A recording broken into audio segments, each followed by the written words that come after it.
Thank you, Fiona. Thank you very much. Good afternoon, good morning, good evening to all of you, wherever you are in the world. Welcome to this plenary. I thank MPA in giving us an opportunity to speak on this platform. And my topic, as you can see, is about the dangerous goods, bane of safety, I call it, in the box ship trade. Container safety is a broad subject, and these here are some of the main areas of concern. We have seen an exponential growth in the size of container vessels, up to 24,000 TEU.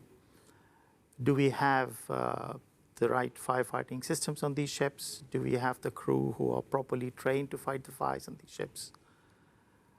I think David here, who is on the panel, will be able to throw more light on this, but to me, it does appear that we need to have some changes. And the boxes we use today are of the same design and construction since when I joined SEER, even before, and that's been some time. The problem that we had with the gross weight seems to have been solved. It's working well at some ports. But the most concerning of all the issues, as I said at the start, is, and it's the feature of this presentation, is the misdeclaration of goods. It's often amplified by poor decisions and practices relating to packaging, packing, segregation, and securing. A 2018 estimate puts the quantity at 5,000 TEUs of misdeclared dangerous cargo loaded every day, which is nearly 4% of the total loaded. These are just three of the major catastrophes over the last 10 years. There were several before this: Yantan Express, APL Vancouver, ER Kobe, KMTC Hong Kong, Grande America, etc. The list can go on and on and on. 56 reported fires between 2000 and 2015, a total loss of $1 billion US. Between 2015 and 19, the hull damage on 29 known claims exceeds $189 million. Current statistics show a serious fire occurs every 30 days. And if you take the near misses into account, the figure is closer to one a week, which has to be doused by the crews. Maersk Honum, which is out here on the picture, showed that the current cargo screening process is not good enough to avoid the misdeclaration by shippers. MSC Flamina, also here on the picture, has shed light on the need for better communication and information sharing across all parties in the supply chain when transporting dangerous goods. Express Pearl, that was discussed yesterday as well in the opening plenary. The claims are estimated to exceed Wakashio. That was a disaster, very recent. So what have we learned from these frequent disasters? Are we getting better at preventing them? Sadly, no. Requirements for special packaging and stuffing, availability of suitable storage and an extra surcharge, these are all barriers that motivate the shippers for fraudulent misdeclarations of dangerous cargoes. And there is a good chance of getting away with it. So behaviors don't change. With so many players in the trade, another problem is the slot agreements in place between carriers, where no information is being exchanged on what cargo is in carrier A's box that is put on carrier's B ship. Proper shipping names are concealed. For example, once fraud is put in motion by declaring, say, calcium hypochlorite as calcium chloride, or whitening powder, or water treatment compound, the perpetrators then try to cover their tracks in the supply chain, which has numerous players, making it difficult to detect. These perpetrators have little regard for the carrier which may stow this container incorrectly and suffer a catastrophic fire or even loss of life out at sea.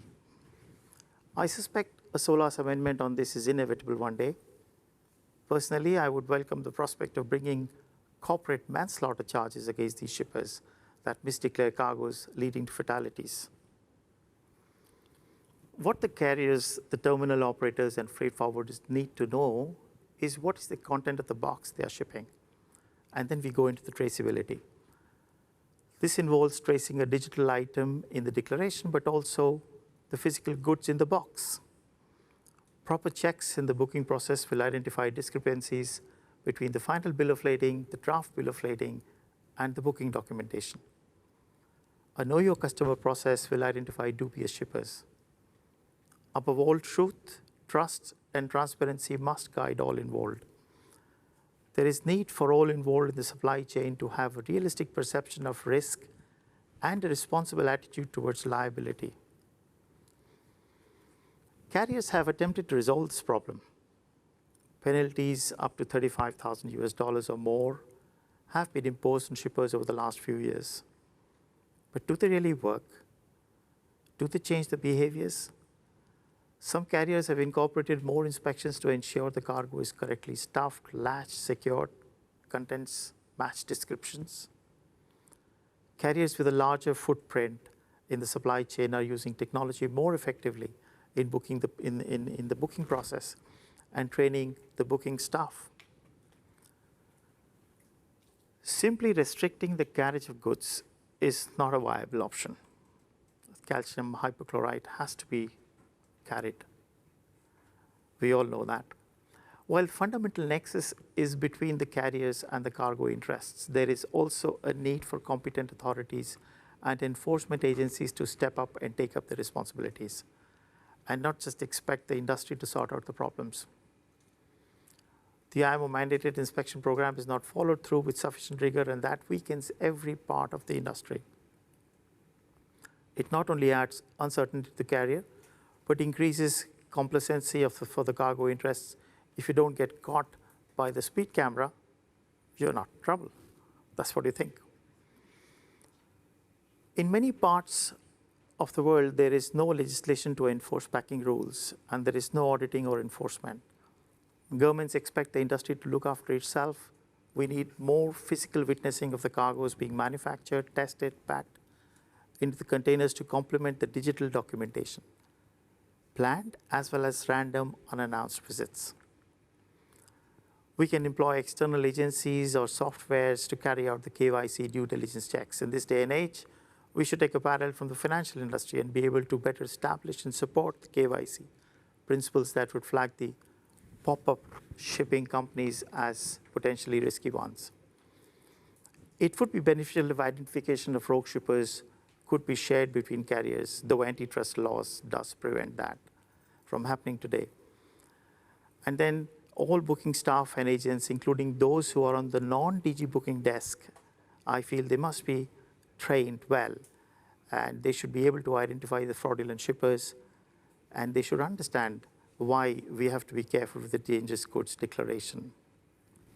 This will spot the red flags of potential fraudulent misdeclarations.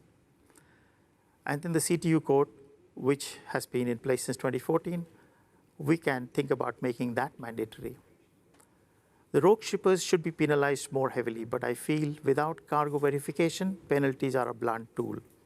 They are unlikely to change the attitude of any rogue shipper who will still bet on evading the net. At the end of the day, locks are always made for honest folks.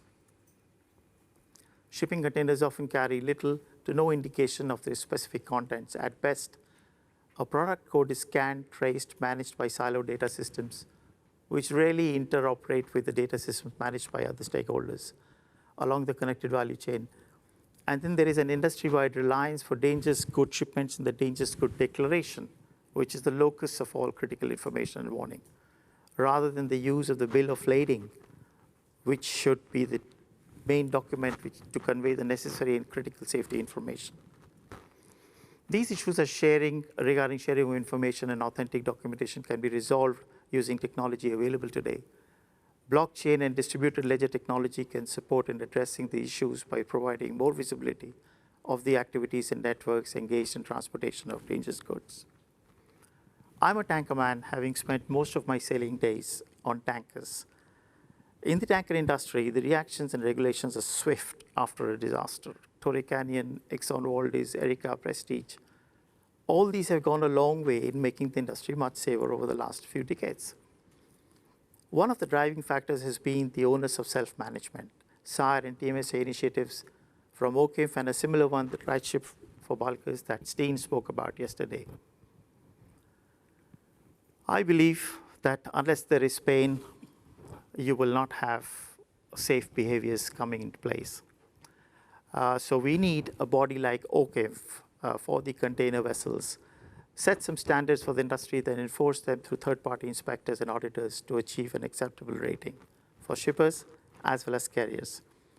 It may be a wishful thought I will leave you with, but as a risk manager, I can tell you that unless you face a commercial loss, behaviors will not change. I'm not talking about the good operators here, but it just takes a rotten few in the basket to have these disasters. Thank you.